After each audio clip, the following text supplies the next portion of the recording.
A couple from Buckinghamshire have been talking about their baby son's rare condition, which leaves him unable to swallow.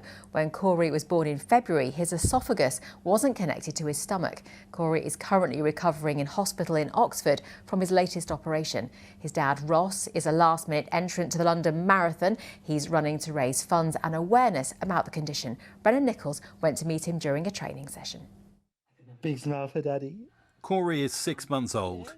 He was born with his esophagus not connected to his stomach. It's a condition which affects around 200 babies in Britain every year.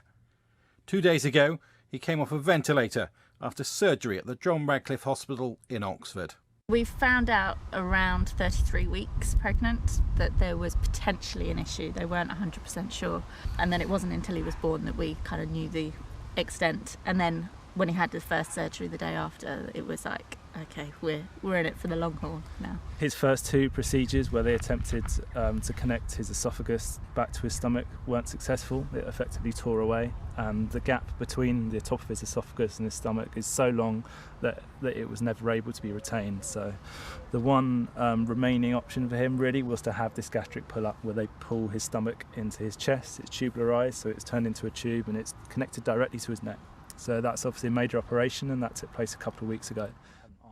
Their search for information brought them to the charity TOFS, which affects families affected by the rare condition. Like most support groups for rare diseases, we get no government funding whatever and no funding from any other sort of official body. So our members basically have to raise all the money that keeps the charity running every year.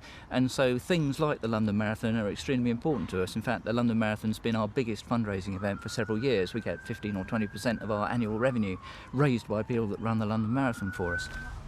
So when one of this year's runners had to pull out, Ross stepped in, fitting in training around Corey's treatment. Katie stupidly sent it to me.